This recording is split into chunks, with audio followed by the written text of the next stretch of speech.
Today I'll be making a Boston cream pie. It's a fantastic cake. This is a great recipe. I hope you give it a try. I think you'll enjoy it. So let's get started. We're going to start by making our pastry cream. We'll need 3 tablespoons of flour, 2 tablespoons of butter, about 3/4 of a cup of sugar with a dash of salt. I've added a dash of salt in there, some vanilla, 2 cups of cold milk, and 2 eggs. We're going to start by adding our milk. Now what I find is that a lot of people are taking all these ingredients and mixing them in separate bowls and what have you. You don't have to do that. You can mix it all right up in your saucepan as long as the ingredients are cold. So take your cold milk, add it to your saucepan, add your eggs, beat them in there. This makes for less cleanup. The less you have to clean up at the end of it, the more likely you'll be to get in the kitchen and whip something up. By the time I'm done, usually I just have a mixing bowl and a spoon left. If I had, a zillion bowls and a zillion utensils and a zillion pots and pans to clean at the end of it, I would probably do a lot less in the kitchen. So minimize what you use in the process. It makes for easier cleanup. You won't have a 2-hour cleanup at the end of it, and it certainly makes things a lot more fun. So after you add your eggs, and they're beaten into your mixture, just slowly add your flour. This is like making vanilla pudding. Stir that in there, add your sugar and your salt, add your vanilla, and the butter we save for last. That's going to go in at the end. It's going to give it a nice consistency and a nice little shine. Make sure that's all mixed up well. Beat it up. This is a really nice, rich pastry cream. And once that's all incorporated, like I said, keeping your ingredients cold, then you put it on the flame. And you keep beating. This cooks up very quickly. You keep stirring as you cook it.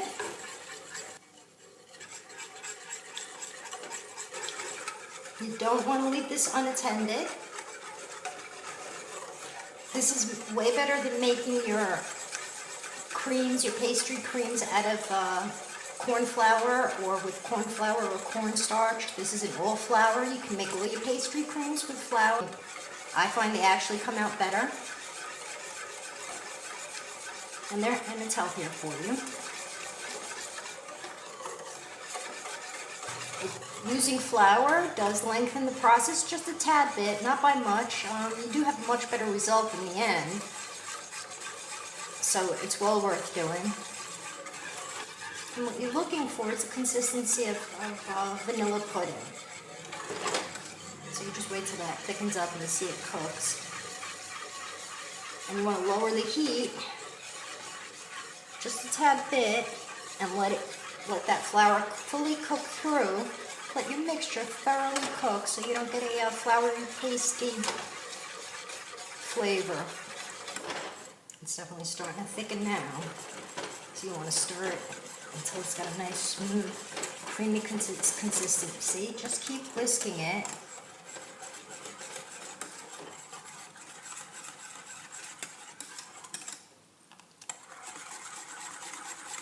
This will thicken upon standing too. That's thickened up nicely now, as you can see. I don't know if you can see that. It's thickened up very nicely. This will thicken more upon cooling, so it's ready to be taken off the flame. Has a really nice color. This is delicious. It's a nice sweet filling. Very nice custard. Comes out fantastic with the flour. You really need to try doing it with the flour. What we're going to do now is add our butter. Just take that and we stir that up while it's still hot.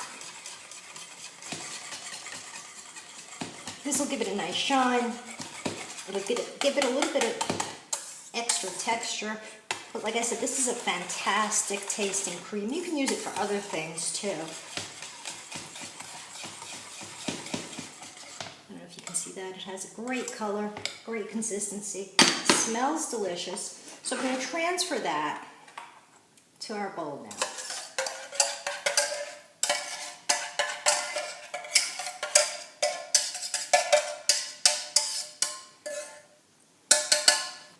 Give it a quick taste test. Excellent. You can increase or decrease the amount of sugar. I find that's perfect. We have a nice custard there, as you can see. Smells fantastic. We're going to let it cool a little bit, and we're going to cover it with wax paper, and then we're going to pop it in the fridge. This way, by the time we're done baking our cake and getting our other stuff ready, our custard filling will be ready. To make our cake, we're going to need about a teaspoon of orange zest, 2 eggs, 3 teaspoons, sorry, misspoke there, 3 teaspoons of baking powder and half a teaspoon of salt, which I put in with the baking powder. 2½ cups of flour, a cup of sugar, about ½ a cup of butter, some vanilla, and a cup of milk. So what we're going to do is take our butter and put it in our mixer. You can use a hand mixer too. The butter's been softened to room temperature. We're going to add our sugar.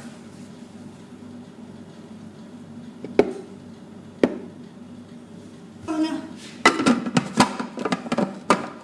beat those up.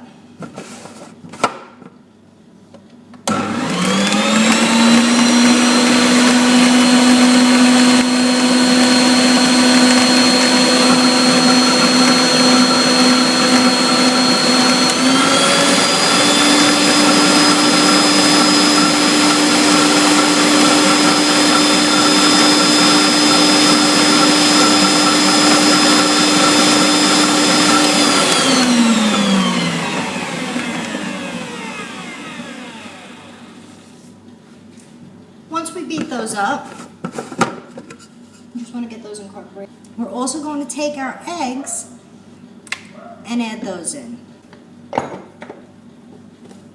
And then we're going to beat this.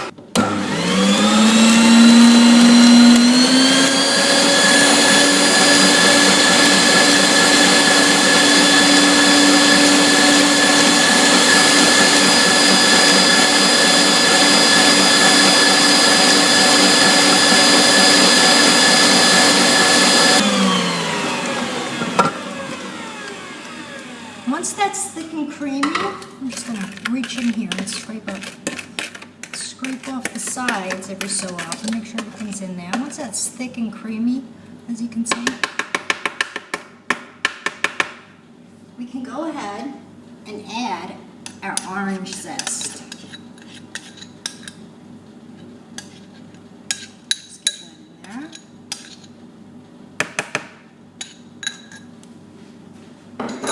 Also going to add our vanilla,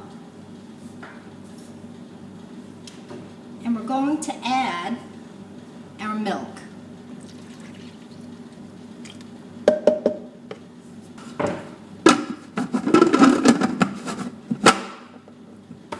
We're going to mix that up really well.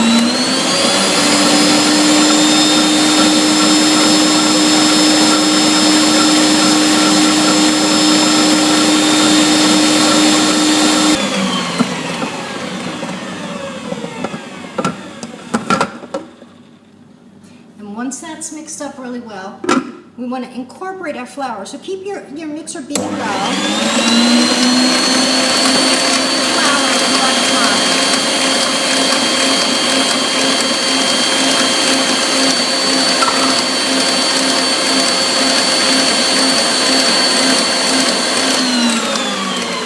Now, because I want my baking powder and my flour to be mixed, I don't want to dump that right into my flour, into my cake mix directly. I want to have that incorporated in with the flour. At this point, I'm going to take the flour, mix that up really well with the baking powder and the salt.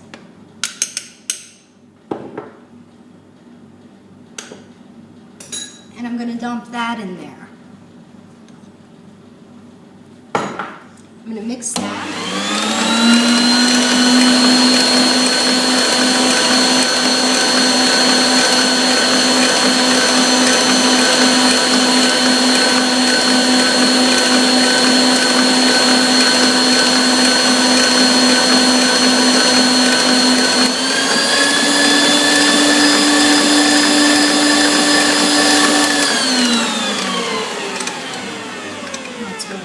And I'm going to add the rest of my flour now, a little bit at a time more. And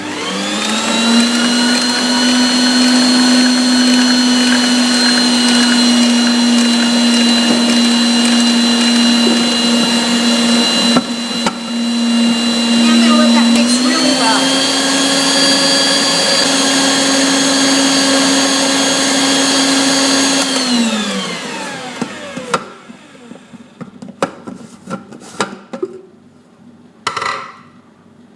Don't forget to get in there every so often and scrape down with a spatula or with a spoon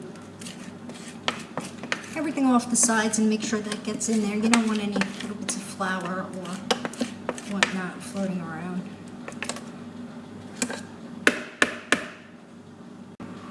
Now let that mix up really well there.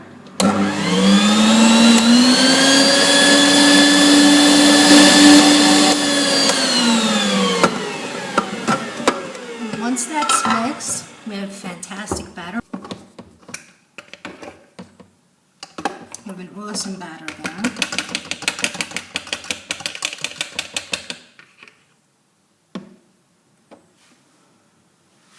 And we're going to take, I have a 9-inch pan floured, greased and floured.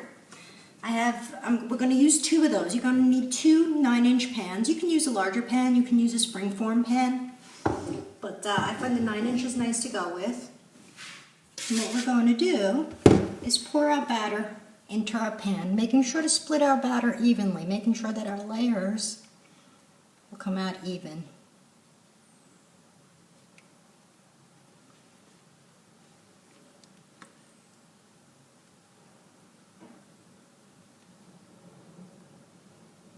There we go.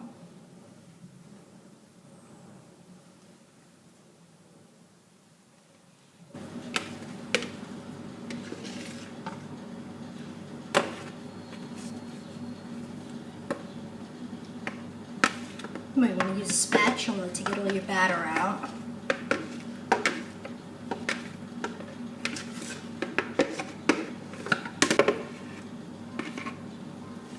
And that's it. That's ready to go into. Tap it up there on the counter, tap it down a little bit, get the air out, and pop it in with the other one. While our cake is cooking, we're going to make our chocolate topping. What I'm finding is that a lot of people are trying to use the chocolate ganache on a Boston cream pie, and it's just not appropriate. The ganache tends to harden up, which makes it kind of difficult to cut, and then you have the custard on the layer below, and you tend to press that out of shape. What's appropriate is a simple frosting. What you're going to do is you're going to take 3 tablespoons of butter, and you're just going to warm it in a saucepan until it's melted. You don't want to really liquefy it. Very low heat. Just mix that up there. As a matter of fact, I don't even need the wire whiskers yet. Force of habit. Just with a spoon. I don't know if you can see what I'm doing there. It helps if you cut it into small pieces so that it melts evenly. You just want to bring it to a creamy meltiness. You don't want it to clarify or anything like that. Just make sure it's all thoroughly melted.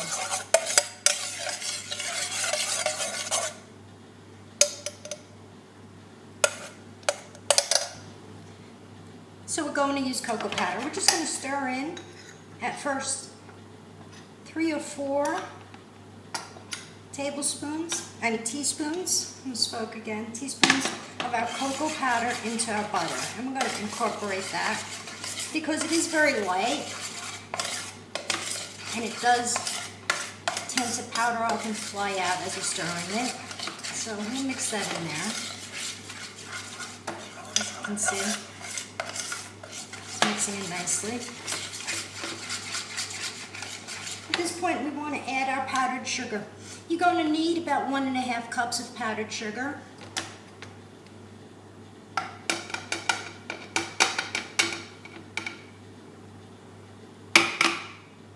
One and a half to 2 cups, depending on how much you want.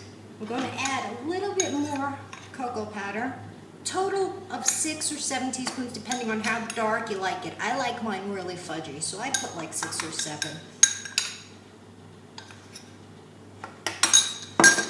And we're going to add just a touch of water to that. I'm going to start mixing it up.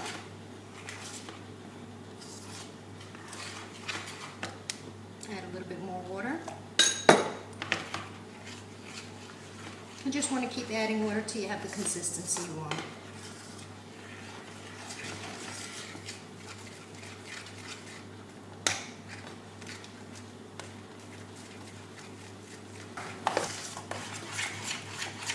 Now once that's done, what you want to do is get your wire whisk and whip it up. You can also use a hand mixer. I like to use my whisk.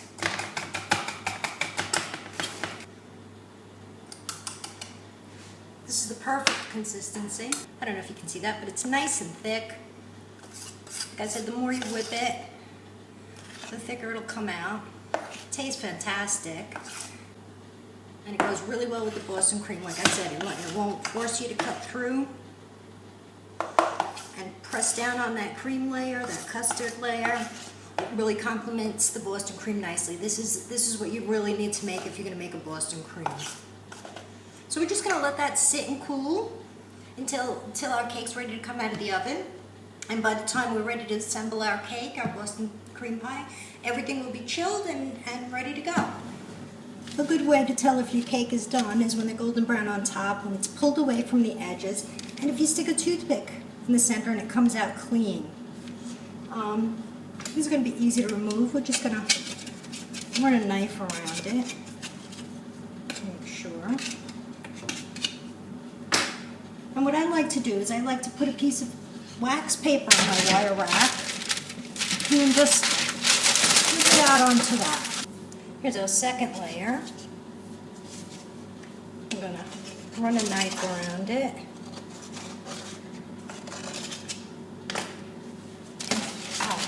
And pop that out and let that cool as well. As soon as these are both thoroughly cooled, our cake will be ready to assemble. They came out nicely, just the perfect height for a Boston cream. Our cakes are thoroughly cooled and they're ready to assemble. So we're going to start. We take our first layer, brush off any excess crumbs that there might be on that. Pop it on our plate. I'm going to begin with the custard filling. I'm going to start from the center and work our way out because that will come out towards the edges.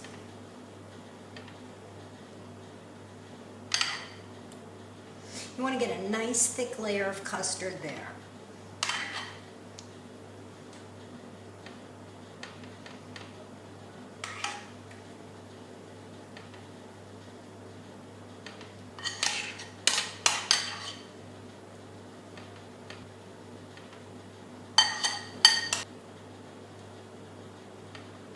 Now it's a good idea before you pop your second layer onto this to let this sit. Let it chill and set, and then you can pop on your second layer. So this is about done. I'm going to pop that in the fridge and let it set. Now that our custard has set sufficiently, and there's a reason for doing this. The reason for doing this is this custard is a moist custard. It's a moist custard because your cake is going to absorb some of the moisture from the custard. And a lot of people, when they make a Boston cream or a cream-filled cake, wind up with a very dry filling. It's a dry filling. It absolutely ruins the cake because they make the filling too thick. The cake absorbs some moisture, and they wind up with a very dry filling, which isn't pleasant at all. This is a little bit moister of a filling It may seem too thin to you at first, but it's exactly what this needs because your cake will absorb the moisture.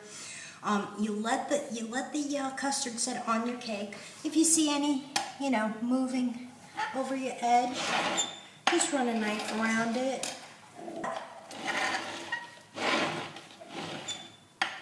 And we can proceed to putting our top on. I have the other half of the cake here. I had wrapped it in wax paper while we waited. The chilling should take about an hour. It shouldn't take much longer than that, an hour and a half, depending on how cold your fridge is. And what I'm going to do here is take this and put it bottom side up on our. This way we have a nice, perfectly even filling. If your cake has cracked on the top or whatever, you won't have to worry about that when you spread your topping on. So this is set. This will all sell it eventually. And it's time to add our frosting. I forgotten to mention earlier that we need to put a few drops of vanilla in here, which I've already done. You don't want to go overboard. You do just want to complement that chocolate a little bit, the cocoa powder. So you add a few drops of vanilla. I just did that a little while ago. Stir your frosting up. See how nice and thick that is? Okay, and we put it on the top of our cake.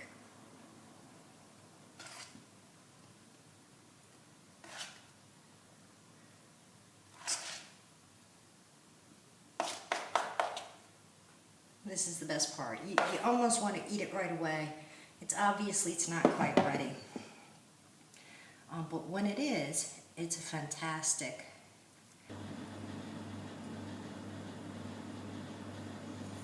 Once that's done, I'm going to pop it in the fridge for another hour or so. Well, 2 hours actually, or overnight if you prefer. This is going to need at least 2 hours. We brought it down to the edges. I don't know if you can see here, just a little bit. It should set just a little bit more, but it should definitely not start coming out over the edges. It should be fine. It should set just fine. It looks nice and pretty this way.